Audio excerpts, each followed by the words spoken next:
नमस्कार दोस्तों, स्वागत है आपका हमारे YouTube चैनल ऐसे हिंदी गुरुजी पर।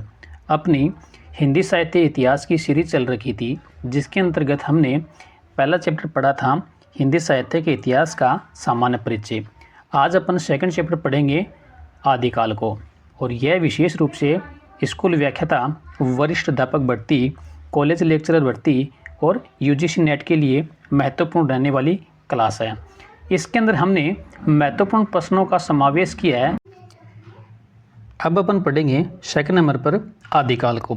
तो आदिकाल के अंतर्गत देखिए, आचार्य रामचंद्र शुक्ल ने आदिकाल का समय बताया संवत 1050 से 1373 विक्रम तक, और यह क्वेश्चन KVS PGT भर्ती 2014 में पूछा गया है। नेक्स्ट देखिए, डॉक्टर रामकुमार वर्मा के अनुसार देखिए आदिकाल का समय इन्होंने बताया है संवत 750 से 1375 विक्रम तक। अब आगे देखिए, डॉक्टर नगेंद्र के अनुसार देखिए इन्होंने आदिकाल का समय 7वीं से 14वीं सदी तक बताया है।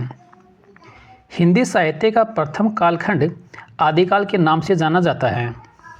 यह परस्पर विरोधी प्रवृत्तियों का काल है। किसका काल है? परस्पर विरोधी प्रवृत्तियों का काल है।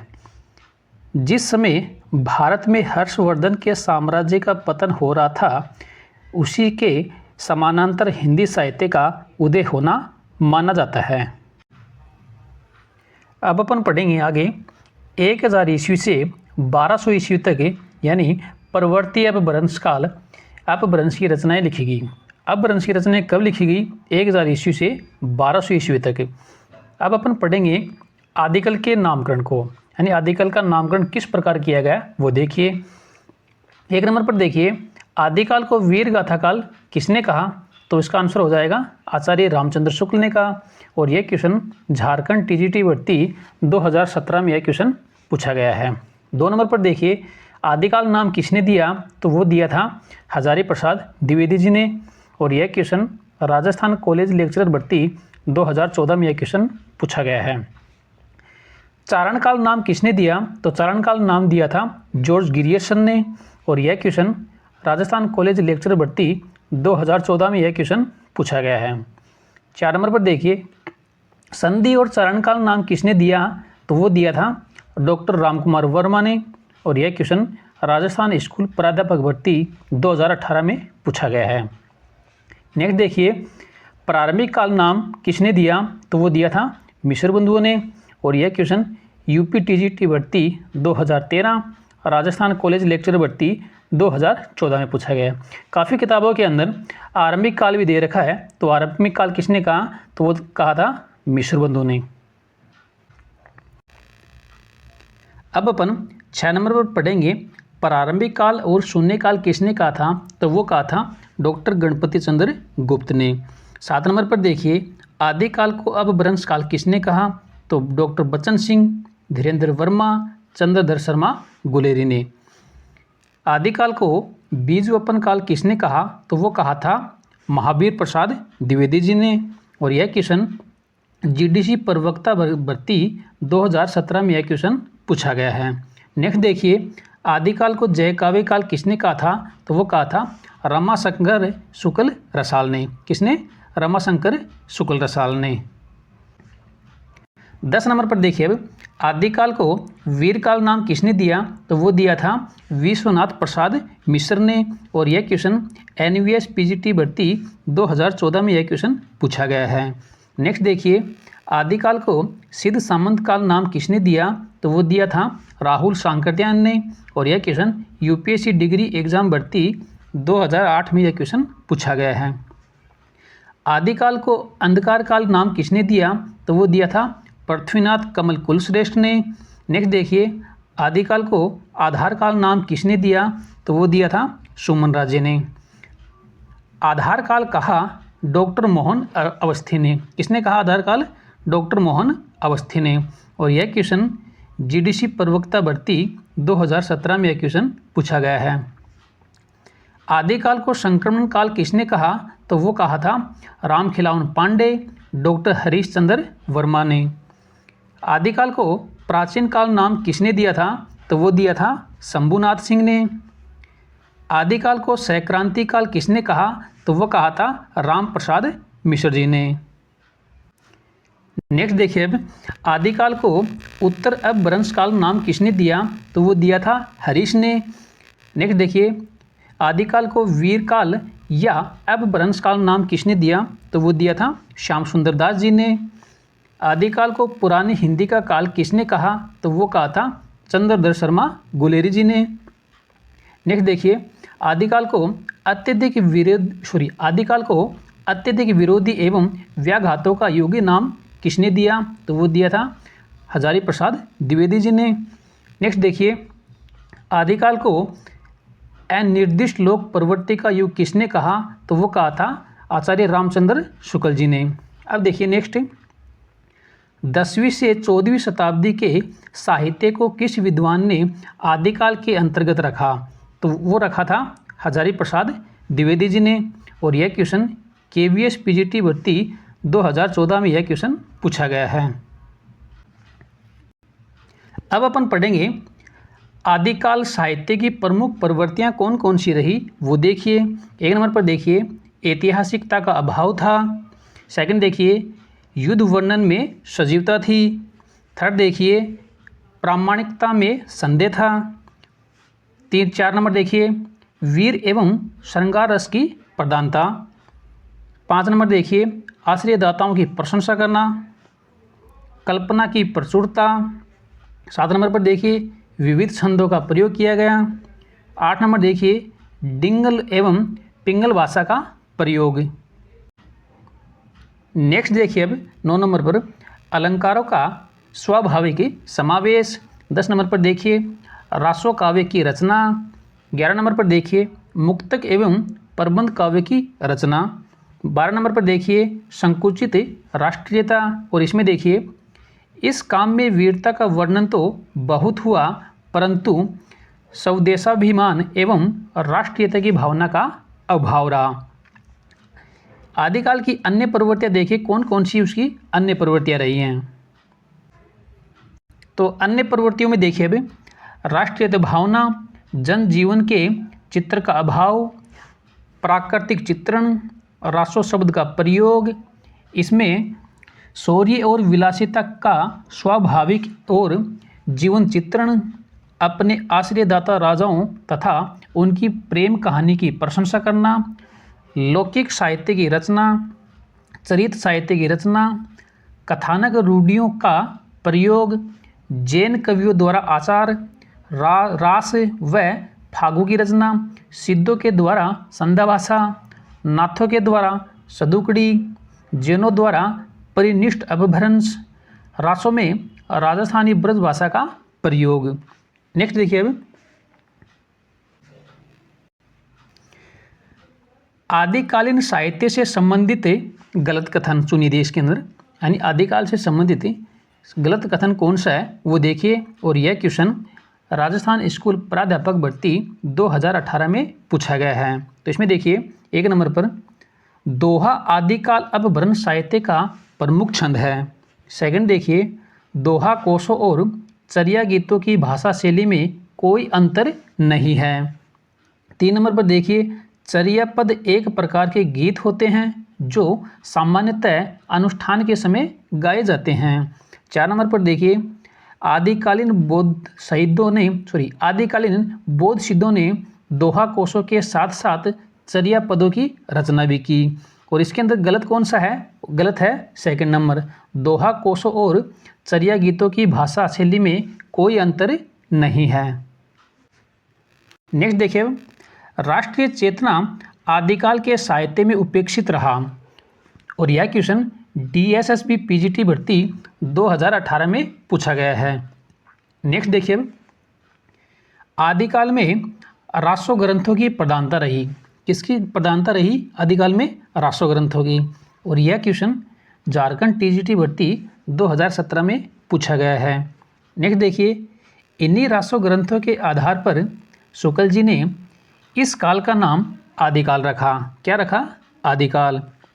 आगे देखिए शुक्ल जी ने अपभ्रंश के संबंध में कहा है, यानी अपभ्रंश के संबंध में शुक्ल जी ने क्या कहा है वो देखिए।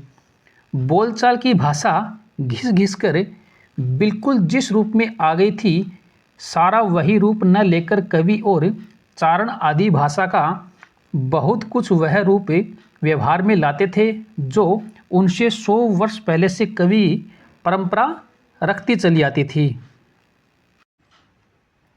नेक्स्ट देखिए, अब आचार्य रामचंद्र शुक्ल के अनुसार देखिए, अपभ्रंश के जो नमूने हमें पद्यों में मिलते हैं वे उस काव्य भाषा के हैं जो अपने पुरानेपन के कारण बोलने की भाषा से कुछ अलग बहुत दिनों तक, आदिकाल के अंत तक, क्या उससे पीछे तक की पोथियां चलती रही हैं। और यह क्वेश्चन नेट 2019 में पूछा गया है। नेक्स्ट देखिए, आचार्य रामचंद्र शुक्ल ने अपभ्रंश के लिए प्राकृत भाषा हिंदी यानी प्राकृत भाषा हिंदी, प्राकृत की अंतिम अवस्था और पुरानी हिंदी जैसे शब्दों का प्रयोग किया है। प्रथम सिद्ध सरपा का समय राहुल सांकृत्यायन के अनुसार 769 ईस्वी स्वीकार किया जाता है, किंतु शुक्ल जी ने उनका समय 633 ईस्वी यानी विक्रम संवत 690 माना है। नेक्स्ट देखिए, देवसेन कृत श्लोकाचार को हिंदी की प्रथम रचना माना जाता है। कौन सी रचना मानी जाती है हिंदी की प्रथम रचना? देवसेन कृत श्लोकाचार को। नेक्स्ट देखिए, अब जॉर्ज गिरियसन ने आदिकाल के अंतर्गत 9 कवियों को शामिल किया है। कितने कवियों को शामिल किया है? 9 कवियों को। अब देखिए, मिस्र बंधुओं ने आदिकाल में पहले 19 कवियों को शामिल किया था, फिर अगले संस्करण में सिद्धों एवं नाथों को शामिल कर उसकी संख्या 75 कर दी। नेक्स्ट देखिए, आचार्य रामचंद्र शुक्ल ने आदिकाल को अनिर्दिष्ट लोक प्रवृत्ति का युग कहा है। शुक्ल ने आदिकाल को क्या कहा है? अनिर्दिष्ट लोक प्रवृत्ति का युग कहा है। आगे देखिए, आचार्य हजारी प्रसाद द्विवेदी ने आदिकाल को अत्यधिक विरोधी और व्याघातों का युग घोषित किया है। आगे देखिए, आचार्य रामचंद्र शुक्ल के अनुसार देखिए, उस समय जैसे गाथा कहने से प्राकृत का बोध होता था, वैसे ही दोहा या दोहा कहने से अपभ्रंश पद्य समझा जाता है। नेक्स्ट देखिए, अब हजारी प्रसाद द्विवेदी जी के अनुसार देखिए, द्विवेदी जी ने अपने ग्रंथ हिंदी साहित्य का आदिकाल में लिखा है। क्या लिखा है? इस प्रकार 10वीं से 14वीं शताब्दी का काल, जिसे हिंदी का आदिकाल कहते हैं, भाषा की दृष्टि से अपभ्रंश का ही बढ़ाव है। और यह क्वेश्चन राजस्थान कॉलेज सहायक प्रोफेसर भर्ती 2021 में यह क्वेश्चन पूछा गया है। नेक्स्ट देखिए, हजारी प्रसाद द्विवेदी के अनुसार देखिए, दोहा या दूहा अपभ्रंश का अपना छंद है, उसी प्रकार जिस प्रकार गाथा प्राकृत का एक अपना छंद है। वर रुचिकृत प्राकृत प्रकाश का उल्लेख रचना है, यानी वर रुचिकृत प्राकृत प्रकाश की एक उल्लेख रचना है।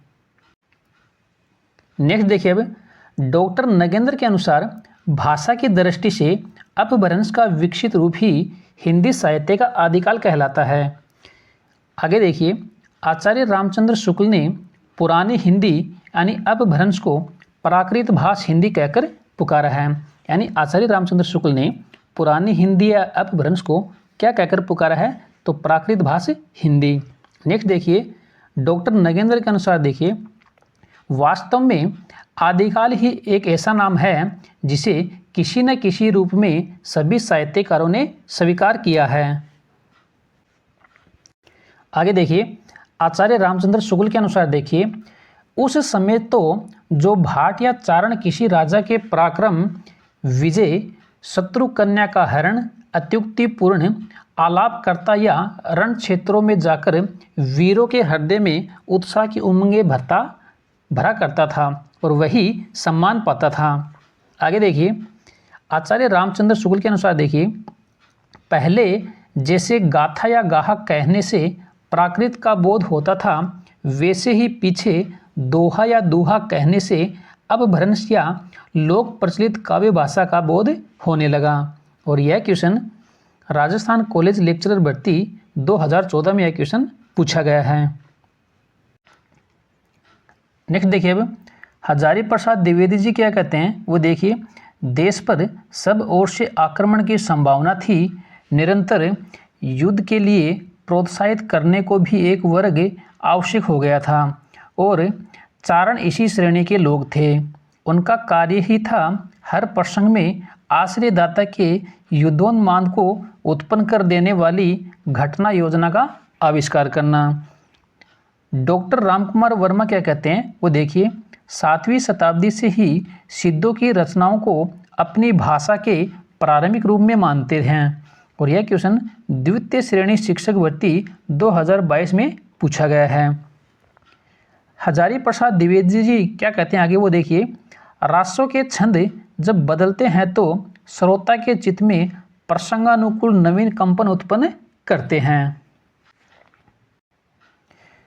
आदिकालीन साहित्य का प्रमुख रस कौन सा है? तो उसका प्रमुख रस है वीर रस।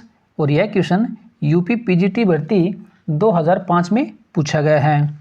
नेक्स्ट देखिए, आदिकाल में वीर रस की रचना शैली का प्रयोग किस भाषा में किया गया था? तो वो किया गया था डिंगल भाषा में। और डिंगल भाषा जो है वो अपभ्रंश प्लस राजस्थानी का मिश्रण है। और यह क्वेश्चन यूजीसी नेट भर्ती 2008, झारखंड पीजीटी भर्ती 2018 में पूछा गया है। नेक्स्ट देखिए, आदिकाल में कोमलकांत पदावली हेतु किस भाषा का प्रयोग किया गया था? तो वो किया गया था पिंगल का। और पिंगल है वो है अपभ्रंश प्लस ब्रज भाषा का मिश्रण। नेक्स्ट देखिए, आदिकाल के काव्यों की प्रधान भाषा डिंगल व पिंगल यानी मिश्रित थी। और यह क्वेश्चन यूपी पीजीटी भर्ती 2011, डीएसएसबी पीजीटी भर्ती 2018 में पूछा गया है।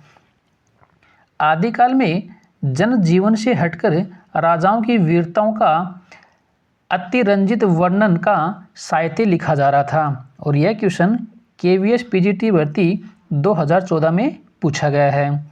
अब देखिए, हजारी प्रसाद द्विवेदी जी के अनुसार देखिए, डिंगल कवियों की वीर गाथाएं निर्गुणिया संतों की वाणियाँ, कृष्ण भक्तियाँ, रामानुगा भक्ति मार्ग के साधकों के पद, राम भक्तियाँ, वेदी भक्ति मार्ग के उपासकों की कविताएं, सूफी साधना के पुष्ट मुसलमान कवियों के तथा ऐतिहासिक हिंदू कवियों के रोमांस और रीति काव्य के छवों धाराएं अपभ्रंश कविता का स्वाभाविक विकास हैं। और यह क्वेश्चन यूजीसी नेट भर्ती 2016 में पूछा गया है। अब अपन पढ़ेंगे आचार्य रामचंद्र शुक्ल के हिंदी साहित्य इतिहास से कुछ महत्वपूर्ण तथ्यों को। वो देखिए, अभी आचार्य रामचंद्र शुक्ल ने आदिकाल को 4 प्रकरणों यानी 4 अध्यायों के अंतर्गत विवेचित किया है। और वो कौन कौन से हैं? प्रथम प्रकरण में सामान्य परिचय, प्रकरण सेकंड में अपभ्रंश काव्य, प्रकरण थर्ड में देश भाषा काव्य और प्रकरण फोर्थ में फुटकल रचनाओं को शामिल किया है। अब अपन पढ़ेंगे प्रकरण प्रथम को यानी सामान्य परिचय को। देखिए इसके अंदर शुक्ल जी ने क्या कहा है। 1 नंबर में देखिए, अनिर्दिष्ट लोक प्रवृत्ति यानी आदिकाल की दीर्घ परंपरा के बीच 150 वर्षों के भीतर रचना की किसी विशेष प्रवृत्ति का निश्चय नहीं होता। धर्म, नीति, श्रृंगार, वीर सब प्रकार की रचनाएं दोहों में मिलती हैं। सेकंड नंबर पर देखिए, इस काल की जो साहित्यिक सामग्री प्राप्त है उसमें कुछ तो असंदिग्ध हैं और कुछ संदिग्ध हैं। असंदिग्ध सामग्री जो कुछ प्राप्त है उसकी भाषा अपभ्रंश प्राकृत हिंदी है। अब अपन पढ़ेंगे सेकंड नंबर पर प्रकरण सेकंड को और जो अपभ्रंश काव्य है। इसमें देखिए शुक्ल जी ने क्या क्या महत्वपूर्ण बातें कही हैं वो 1 नंबर में देखिए, पुरानी प्रचलित काव्य भाषा यानी अपभ्रंश में नीति, श्रृंगार, वीर आदि की कविताएं तो चली आती थी। जैन और बौद्ध धर्माचार्य अपने मतों की रक्षा और प्रचार के लिए भी इसमें उपदेश आदि की रचना करते थे। सेकंड नंबर पर देखिए क्या कहा, जब तक भाषा बोलचाल में थी तब तक वह भाषा या देश भाषा कहलाती रही। जब वह साहित्य की भाषा हो गई तब उसके लिए अपभ्रंश शब्द का व्यवहार में होने लगा। 3 नंबर में देखिए, अपभ्रंश नाम पहल बल्बी राजा यानी बल्बी के राजा धारसेन द्वितीय के शिलालेख में मिलता है, जिसमें उसने अपने पिता गुहसेन, और उसका समय देखिए विक्रम संवत 650 के पहले को संस्कृत, प्राकृत और अपभ्रंश तीनों का कवि कहा है। 4 नंबर में देखिए, उनकी रचनाएं यानी किनकी रचनाएं, सिद्धों व नाथों की तांत्रिक विधान, योग साधना, आत्मनिर्भर, श्वास निरोध, भीतरी चक्रों और नाड़ियों की स्थिति, अंतर्मुख साधना के महत्व इत्यादि की सांप्रदायिक शिक्षा मात्र है। जीवन की स्वाभाविक अनुभूतियों और दशाओं से उनका कोई संबंध नहीं है, अतः वे शुद्ध साहित्य के अंतर्गत नहीं आती। उनको उसी रूप में ग्रहण करना चाहिए जिस रूप में ज्योति, आयुर्वेद आदि के ग्रंथ हैं। और यह क्वेश्चन नेट भर्ती 2018 में पूछा गया है। नेक्स्ट देखिए, आचार्य रामचंद्र शुक्ल के अनुसार देखिए, सिद्धों, नाथों, योगियों की रचनाओं के विषय में शुक्ल जी ने क्या कथन कहा वो देखिए। शुक्ल जी ने कहा, वे सांप्रदायिक शिक्षा मात्र हैं, अतः शुद्ध साहित्य की कोटि में नहीं आ सकती। और यह क्वेश्चन राजस्थान कॉलेज सहायक प्रोफेसर भर्ती 2021 में पूछा गया है। 5 नंबर में देखिए, प्रज्ञा और उपाय के योग से महासुख दशा की प्राप्ति मानी गई है, इसे आनंद स्वरूप ईश्वर ही समझिए।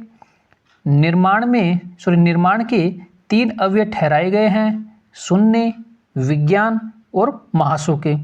निर्वाण के सुख का स्वरूप ही सहवास सुख के समान बताया गया है। और यह क्वेश्चन नेट भर्ती 2019 में क्वेश्चन पूछा गया है।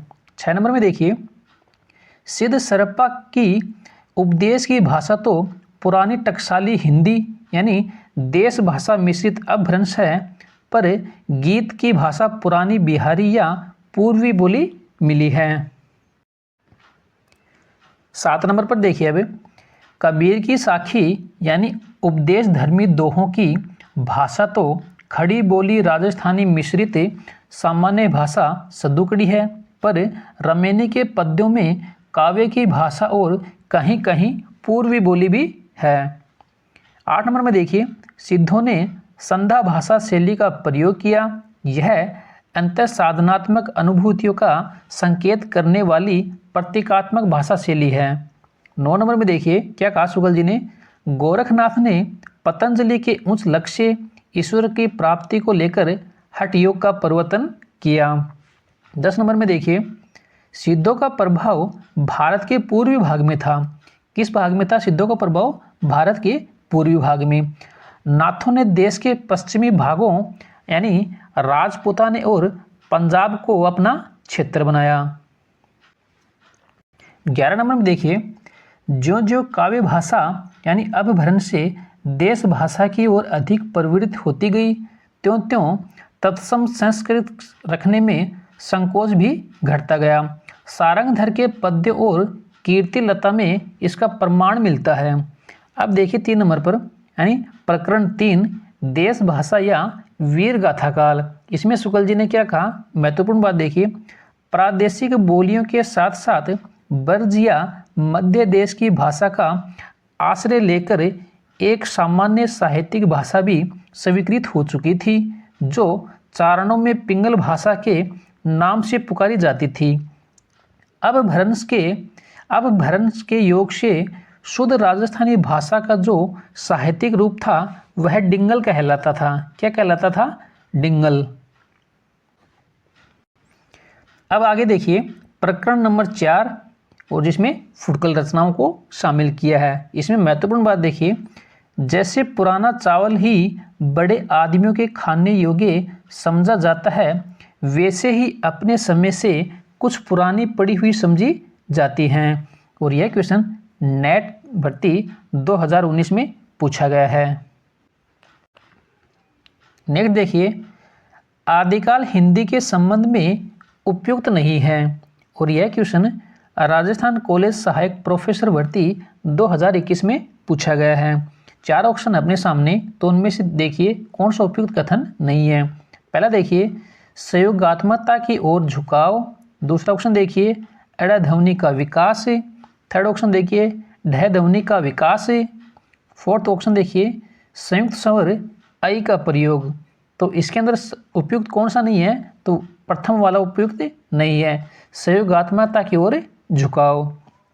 आगे देखिए अपभ्रंश के मूल स्वर, अपभ्रंश के मूल स्वर कौन कौन से हैं वो देखिए ए, आ, ई, उ, ए और ओ, और ये कुल मिलाकर 8 स्वर हैं। आगे देखिए आचार्य रामचंद्र शुक्ल के अनुसार देखिए इन्होंने क्या कहा, दूसरी बात इस आदिकाल के संबंध में ध्यान देने की यह है कि इस काल की जो साहित्यिक सामग्री प्राप्त है उसमें कुछ तो असंदिग्ध हैं। और यह क्वेश्चन सहायक आचार्य भर्ती 2024 में पूछा गया है। आज के लिए इस वीडियो में इतना ही। नेक्स्ट वीडियो में अपन पढ़ेंगे आदिकाल को 6 भागों में विभाजित किया जा सकता है, और वो 6 भाग कौन कौन से हैं उसका अपन विस्तार से अध्ययन करेंगे। तब तक के लिए नमस्कार।